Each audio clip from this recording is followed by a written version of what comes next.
สวัสดีค่ะสวัสดีเพื่อนๆชาว YouTube ที่น่ารักทุกท่านเลยนะคะวันนี้มาพบกับช่องจะจ๋าป่าข้าวโพดเมืองเพชรบูรณ์เช่นเคยนะคะสำหรับวันนี้นะคะจ๋าก็มีนะคะเลขเด็ดมาฝากเพื่อนๆเช่นเคยเลยนะคะ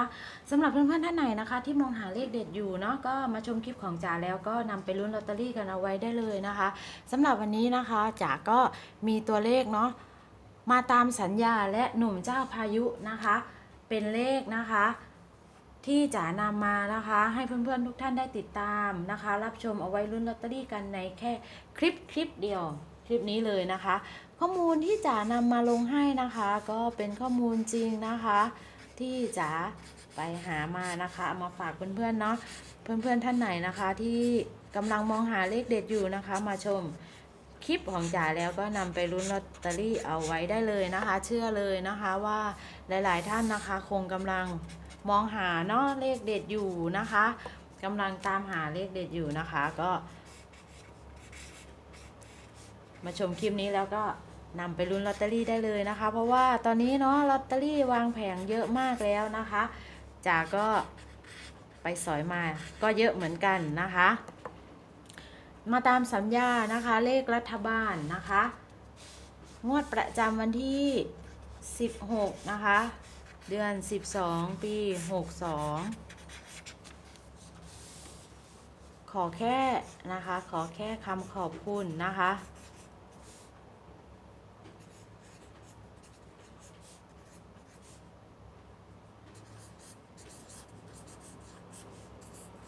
อย่าลืมนะคะว่าคลิปนี้นะคะก็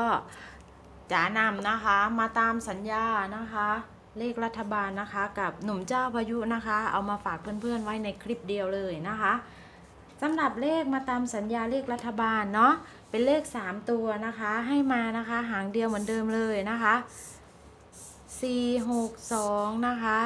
462เนาะอันนี้เป็นเลขของมาตามสัญญาก่อนเลยนะคะต่อมานะคะเป็นเลขนะคะหนุ่มเจ้าพายุนะคะต่อมานะคะก็เป็นเลขนะคะหนุ่มเจ้าพายุนะคะ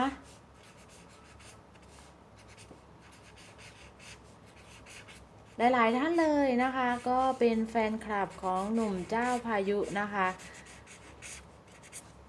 นั่นก็คือคุณวุฒินันท์สอนศรีเนาะก็หลายงวดเลยนะคะที่หนุ่มเจ้าพายุเนาะก็ให้มาและเข้าไปนะคะไม่ว่าจะเป็นเลข3ตัวหรือเลข2ตัวนะคะสำหรับงวดนี้เนาะงวดวันที่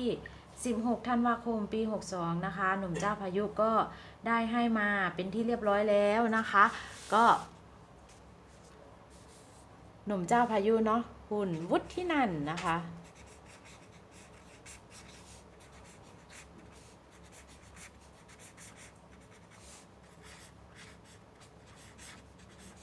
วุฒินันท์สอนศรีนะคะอันนี้นะคะก็เป็นเลขประจำงวดวันที่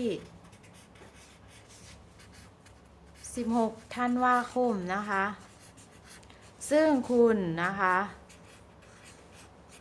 คุณไก่ของเราหรือคุณวุฒินันท์สอนศรีนะคะก็ให้มานะคะก็โชว์เลยนะคะเป็นลอตเตอรี่เนาะเลขท้ายของลอตเตอรี่นะคะก็คือ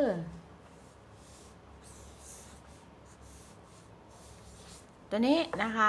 016เนาะหางเดียวนะคะเลขท้ายลอตเตอรี่ของคุณหนุ่มเจ้าพายุเนาะหากตัดออกมา2ตัวได้เราก็จะตัดออกมานะคะได้01นะคะ16นะคะแล้วก็06เนาะได้3หางเช่นเดิมนะคะอันนี้นะคะ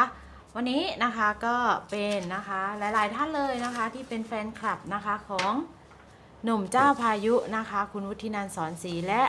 มาตามสัญญานะคะเลขรัฐบาลขอแค่คำขอบคุณเนาะวันนี้นะคะก็เป็นตัวเลขที่ใกล้เคียงกันนะคะสำหรับงวดนี้เนาะก็ยังไงก็ขอขอบคุณเพื่อนๆทุกท่านมากๆเลยนะคะที่เข้ามาติดตามรับชมนะคะอย่าลืมกดไลค์กดแชร์เป็นกำลังใจให้จ๋าในการหาข้อมูลเด็ดๆเลยนะคะมาฝากเพื่อนๆด้วยนะคะสำหรับวันนี้ขอให้เพื่อนๆทุกท่านโชคดีร่ำรวยเงินทองถูกหวยรวยเบอร์กันทุกคนเลยนะคะอย่าลืมนะคะกดไลค์กดแชร์เป็นกำลังใจให้จ๋าด้วยนะคะวันนี้ขอให้โชคดีเฮงๆกันทุกท่านเลยนะคะสวัสดีค่ะ